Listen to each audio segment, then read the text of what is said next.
Hi and welcome to my channel. आज मेरे पास है ऑर्डर लड्डू की। एक ऐसे प्रकार के लड्डू हम आज बनाने वाले हैं जो आप बना के पूरे साल बेच सकते हैं। तो आज मुझे ऑर्डर थी तो मैंने सोचा चलिए आपके साथ भी इसे शेयर किया जाए। तो मैं आपके साथ एक डिटेल रेसिपी शेयर करने वाली हूँ। उस रेसिपी को देखकर आप भी बना सकते हैं और बेच सकते हैं और घर बैठे आप ढेरों पैसे कमा सकते हैं। तो आज की जो रेसिपी है उसमें मैं काफ़ी टिप्स एंड ट्रिक्स आपके साथ शेयर करने वाली हूँ, जिससे आप घर पे लड्डू बनाना चाहे तो भी अच्छे से बना सकते हैं, बना के बेचना चाहे तो भी बेच सकते हैं। एंड में मैं आपको बताऊंगी कि कॉस्टिंग में हम कैसे निकालेंगे, कितना हमने रॉ मटेरियल यूज़ किया, उसमें कैसे कॉस्टिंग लगी हुई है और हमें इसे कितने में बेचना है, साथ ही इसकी पैकिंग कैसे करनी है वो भी मैं आपके साथ शेयर करूंगी। तो वीडियो को आप एंड तक देखिए ताकि आपको सारी इन्फॉर्मेशन मिले। अगर आप फूड बिजनेस करना चाहते हैं तो ये एक वीडियो देखकर आप इसी तरह लड्डू बनाकर बेच सकते हैं और आपको बहुत अच्छा प्रॉफिट भी होगा। तो चलिए वीडियो की शुरुआत करते हैं। सबसे पहले हम शुरुआत करेंगे घी लेने से। तो मैं यहाँ पे जैसे लगेगा वैसे घी ले रही हूँ। अंत में मैं आपको बताऊंगी कि मैंने कितना घी का इस्तेमाल किया हुआ है। अंत में एकदम प्रॉपर लिस्ट आपके पास होगी कि कितने हमने इंग्रेडिएंट्स यूज़ किए, उसके क्या मेजरमेंट्स है, मतलब ग्राम्स में, मैंने कप में, दोनों में दिया हुआ है और एक सटीक मैंने उसकी कॉस्ट निकाल के दी हुई है। तो वीडियो को एंड तक देखिए। यहाँ पे देखिए मैंने थोड़ा सा गोंद ले लिया और उसे मैं एकदम अच्छे से उलट पलट के फ्राई कर रही हूँ, क्योंकि उसको ना अगर आप अच्छे से फ्राई नहीं करोगे तो गोंद जो है वो अंदर से ऐसा चिपचिपा रह जाएगा, यानी कच्चा रह जाएगा। तो दांत में वो चिपचिपा लगेगा। तो इस तरह से हमें धीमी आंच पे गोंद को एकदम उलटते पलटते अच्छे से फ्राई कर लेना है और उसे फिर हम एक प्लेट में निकाल लेंगे। अब जो आप रेसिपी देख रहे हैं ना, ये मैं बना रही हूँ, मेरी एक ऑर्डर है उसके लिए। तो बिज़नेस अगर आपको करना है तो आप मेरी इस सीरीज़ को फॉलो कीजिए। आपको बहुत सारे आइडियाज़ मिलने वाले हैं कि बिज़नेस कैसे करें, मार्केटिंग कैसे करें। उस पर भी मैं सारे वीडियोज़ आपके साथ शेयर करने वाली हूँ और मैं रेसिपी के साथ आपको ना उसकी लागत भी निकाल के दिखाने वाली हूँ कि हमें कितनी कॉस्ट लगी और हम कितने में बेच सकते हैं। तो वीडियो को अंत तक देखिए।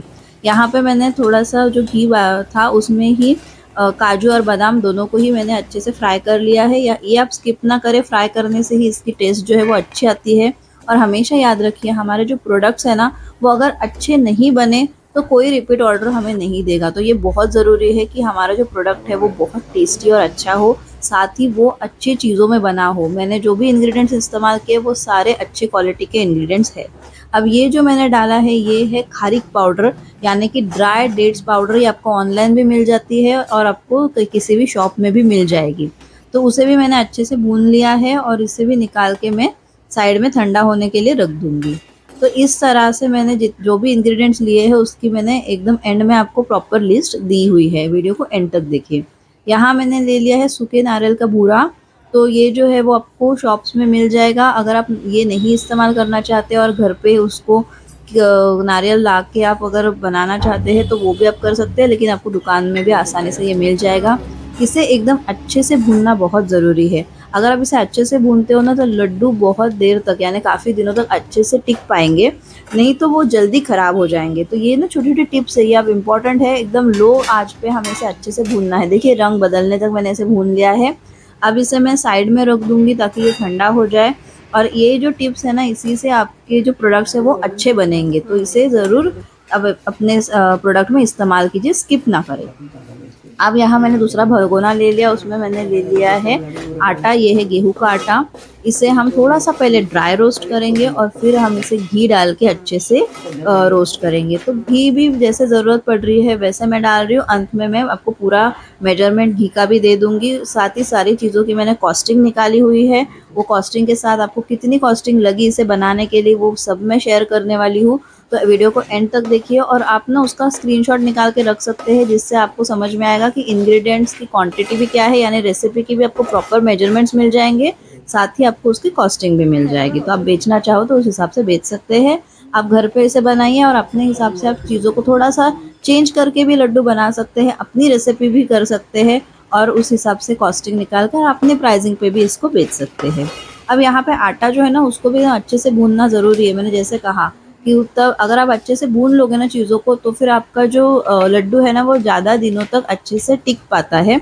वरना क्या हो जाता है कि लड्डू जल्दी ख़राब होने लगता है। आँच हमें धीमी ही रखनी है, थोड़े एफर्ट्स ज़्यादा लगते हैं, लेकिन इसी तरह करोगे तो प्रोडक्ट अच्छा बनेगा। प्रोडक्ट अच्छा बनेगा तो आपको दोबारा ऑर्डर आ जाएगी क्लाइंट से। प्रोडक्ट उन्हें नहीं पसंद आया तो वो आपको एक बार तो ऑर्डर दे देंगे, लेकिन सेकेंड टाइम आपको ऑर्डर नहीं मिलेगी। आटा एकदम अच्छे से मैंने वहाँ पे भून लिया था। तो चलिए अब यहाँ पे जो हमने काजू और बादाम रखे थे वो एक बार हम मिक्सी में डाल के चला लेंगे और उसकी पाउडर बना लेंगे। इसे एकदम अच्छे से मैंने ठंडा कर लिया था, तो ये बात आपको ध्यान रखनी है कि सारी चीज़ें ठंडी होनी चाहिए। अब जो हमने नारियल का बूरा जो था उसमें इसको डाल दिया है, भूरा भूरा वाले ही बर्तन में मैंने उसको डाल दिया। उसी तरह गोंद जो है वो भी हमें चलाना है, सिर्फ चलाते समय ना थोड़ा कम इसे चलाना होगा, क्योंकि ये देखिए गोंद इस तरह से बन जाता है। तो आपको थोड़ा सा देख देख कर मिक्सी चलानी है, एक दो बार चलाइए और फिर एक बार खोल के देख लीजिए। तो गोंद को भी हमने इसमें मिक्स कर दिया। अभी यहाँ पे मैंने ले लिया है एक छोटा सा पैन, मेरे पास जो छोटा पैन था उस वो मैंने ले लिया। उसमें मैं पॉपी सीड्स यानी खसखस जो है उसे थोड़ा सा भून रही हूँ। और ये देखिए इस तरह से मैंने खसखस भून के उसे डाल दिया मैंने आटे वाले मिक्सचर में। जो आटा हमने भून के रखा था ना उसमें डाल दिया, और जो हमारा बाकी का मिक्सचर था वो भी सारा आटे में हमने मिक्स कर दिया। साथ ही जो हमारी ड्राई डेट्स पाउडर थी यानी खारीक पाउडर, वो भी हमने इसमें मिला दी है। अब ये जो मिक्सचर है ना इसमें मेथी डालनी है। तो मेथी के लिए मैंने क्या किया, 50 ग्राम मैंने मेथी ली थी, ये भी मैंने आपको लिस्ट में दिया है। और उसमें हमें ना करीबन 50 ग्राम जितना घी डाल के उसे इस तरह से भिगो के रखना है 2 से 3 दिन के लिए। तीन दिन तो मिनिमम आप भिगो के रखिए, 3 से 4 दिन भी भिगोगे तो भी चलेगा। अगर आपको घी थोड़ा ज़्यादा ज़रूरत पड़ती है ना तो भी चलेगा। 50 ग्राम के लिए आप 50 ग्राम घी तो इस्तेमाल करिए, ज़्यादा लगता है तो ज़्यादा इस्तेमाल करिए, लेकिन ऐसे आपको भिगो के रखना है। फिर हम उसमें डालेंगे जिंजर पाउडर यानी कि सूंठ पाउडर, और फिर उसमें हम डालेंगे जायफल का पाउडर। तो ये हमने 3-3 टीस्पून जितना डाला है। ये सारा एंड में आपको मैं बताऊंगी ही। और फिर उस सारी चीज़ों को एकदम अच्छे से हमें मिक्स कर लेना है। ऐसा ना हो कि एक जगह पे बहुत सारा आपका जो है जायफल का पाउडर आ गया और एक जगह पे जायफल का कोई फ्लेवर ही नहीं आ रहा है। ऐसा नहीं होना चाहिए, सारी चीज़ों को एकदम अच्छे से हमें मिक्स कर लेना है। ये देखिए यहाँ पे मैंने मिक्स कर लिया। फिर मैंने ले लिया है गुड़, और गुड़ में मैं डाल रही हूँ 1/4 कप पानी। आप चाहे तो थोड़ा सा पानी और डाल सकते हैं। गुड़ को ना एकदम बारीक बारीक हमें काट लेना है और फिर उसे हम पानी डाल के गर्म करेंगे। तो ये देखिए इस तरह से हमें गुड़ को मेल्ट करना है, छाछनी बनाने जैसा हमें करना है, लेकिन ज़्यादा देर तक हम नहीं करेंगे। मैं आपको बताती हूँ परफेक्ट कैसे हम करेंगे। गुड़ एक बार पूरा मेल्ट हो गया, फिर उसमें ना इस तरह से एक बार उबाल आ जाना चाहिए। अच्छे से एक उबाल आ गया, फिर गैस को तुरंत हम बंद कर देंगे और इसे मिक्स कर देंगे हमारे ड्राई मिक्सचर के साथ। यानी कि हम गुड़ जो है वो हम यहाँ पे ये देखिए इसमें ड्राई जो हमारे इंग्रेडिएंट्स थे जो हमने सारा मिक्स करके रखा है उसमें डाल देंगे। अब इस तरह से मैंने सारा मिक्स कर लिया है और फिर हम इसे तुरंत मिक्स करेंगे। तो ये बहुत इम्पोर्टेंट है, यहाँ पे टाइम आपको वेस्ट नहीं करना है। गरम गरम जैसे है उसी को हमें एकदम अच्छे से मिक्स कर लेना है। आप देख सकते हो उसका रंग भी कितना बढ़िया लग रहा है। और ना आपको वहाँ नहीं समझ आ रहा है, लेकिन मुझे यहाँ पे ना मेथी की खुशबू बढ़िया आ रही है।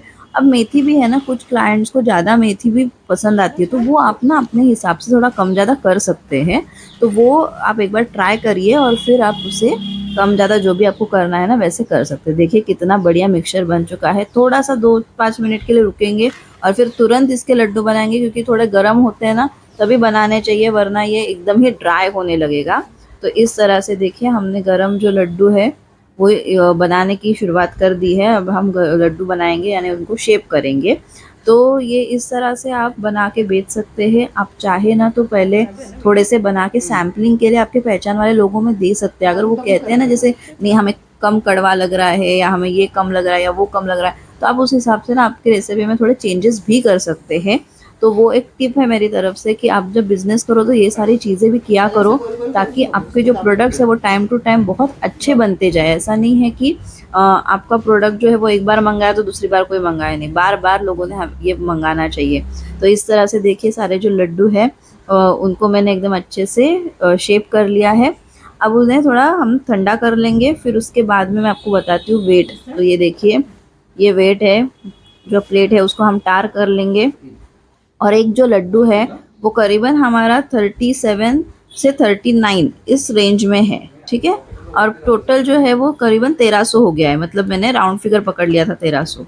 अब यहाँ पे देखिए ये मेरे पास डब्बा है 1 किलो, मैंने कहा था आपको ऑर्डर का है। तो यहाँ पे डब्बा जो है ना ये मेरा है 2000 ml का मेरा ये डब्बा है।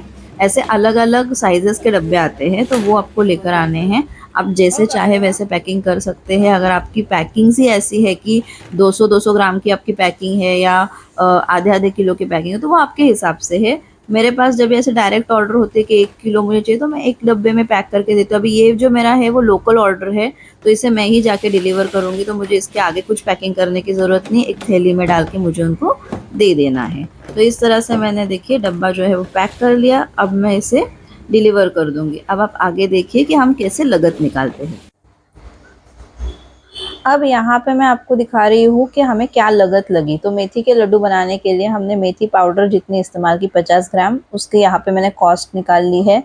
घी हमने जितना इस्तेमाल किया है उसकी कॉस्ट निकाल ली। इस तरह से मैंने सारे इंग्रेडिएंट्स जितने जितने हमने इस्तेमाल किए, जो 50 ग्राम इस्तेमाल किए, जो 100 ग्राम इस्तेमाल किए, तो 50 ग्राम की जो कॉस्ट आई वो मैंने यहाँ निकाल ली है। 100 ग्राम की जो इसे कॉस्ट आई वो मैंने यहाँ निकाल ली है। ऐसे मैंने सारी चीज़ों की कॉस्ट निकाल ली। तो ये देखिए, आप देख सकते हैं जो जो चीज़ें हमने इस्तेमाल किया। अब यहाँ पे अदरक का जो पाउडर इस्तेमाल किया हमने और जायफल का जो पाउडर इस्तेमाल किया, ये दोनों की कॉस्ट मिलाकर मैंने यहाँ पे निकाली हुई है। और गैस और डिब्बा जो है उसकी कॉस्ट मैंने यहाँ निकाल ली है। तो हमारी टोटल आ गई इतनी, यानी कि करीबन 600 रुपये की हमारी लागत है। अब यहाँ पे कैसे है कि लड्डू जो बने हुए हैं वो कितना, कुल वज़न उनका कितना हुआ, तो 1300 ग्राम उनका वज़न हो गया। तो 1 किलो लड्डू का हमें अप्रॉक्सीमेटली कॉस्ट है ये, मतलब थोड़ा सा 2-4 रुपये यहाँ वहाँ हो सकता है। मैंने एक राउंड फिगर बना ली है, तो हमारी राउंड फिगर आती है 460 रुपीज़ की। अब 460 रुपीज़ में हमारे लड्डू बन के तैयार हुए 1 किलो, तो इसको डबल करके आपको बेचना है। तो इसकी जो मार्केट प्राइस भी जो होती है वो जनरली होती है 800 या 850 या 900 इसमें होती है। मतलब जिनको जैसे रॉ मटेरियल उनके एरिया में मिलता है, अगर रॉ मटेरियल की कॉस्ट थोड़ी कम हो गई तो आप 800 में भी इसको बेच सकते हैं। अगर आपकी रॉ मटेरियल की कॉस्ट जो है वो इसी तरह रही तो आप इसको 900 में भी बेच सकते हैं। आपके एरिया में रॉ मटेरियल किस कॉस्ट पे मिलता है उस पर डिपेंड है। दूसरी बात जो यहाँ पे इम्पोर्टेंट है वो ये है कि रॉ मटेरियल जो भी हमने इस्तेमाल किया है ये सारा हमने A1 क्वालिटी का यूज़ किया है। मतलब क्वालिटी वाइज हम यहाँ पे कहीं पे भी कॉम्प्रोमाइज़ नहीं कर रहे हैं। तो हमने बेस्ट क्वालिटी का रॉ मटेरियल यूज़ किया, तो उसकी जो प्राइसिंग है वो यहाँ पे है।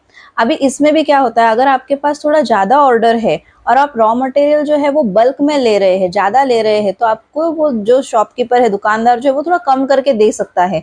तो अगर आपकी कॉस्ट यहाँ पे कम हो गई, मानो यहाँ पे 460 की जगह पे 400 ही आपकी कॉस्ट आ गई, तो आप 800 में ही बेच दो ना, कोई दिक्कत नहीं है। आप 800 में बेच दो या आप 850 में 820 में बेच दो, वो भी चलेगा। तो आप उस हिसाब से रख सकते हो। और प्रॉफिट मार्जिन जो होता है ना, यानी हमने ये कॉस्ट हमें लगी चीज़ बनाने के लिए, अब उसको कितने में बेचना है, उसकी प्रॉफिट मार्जिन हमें कितनी रखनी है वो आप पे भी डिपेंड करता है। आप उसमें थोड़ा कम ज़्यादा कर सकते हो, आपके हिसाब से है। लेकिन यहाँ पे मैंने आपको एकदम अच्छे से लिख के दिया है। इसका आप एक स्क्रीनशॉट ले लीजिए ताकि आपके पास रेसिपी भी रहे, रेसिपी की सारे मेजरमेंट्स भी रहे और उसकी कॉस्टिंग भी रहे। तो उस हिसाब से आप भी उसे बना के बेच सकते हैं। इसे एक बार पहले खुद बनाना, फिर ही आप इसे मार्केट करना, ये बहुत ज़रूरी है। जो भी आप मेरे प्रोडक्ट्स देख रहे हैं ना, आप खुद भी बनाइए। आपको यहाँ पे कोई भी चेंजेस करने जैसा लगता है कि कुछ चीज़ें कम ज़्यादा करनी है, आप अपने हिसाब से करिए, अपने रेट्स निकालिए और अपने हिसाब से इसे सेल कर सकते हैं।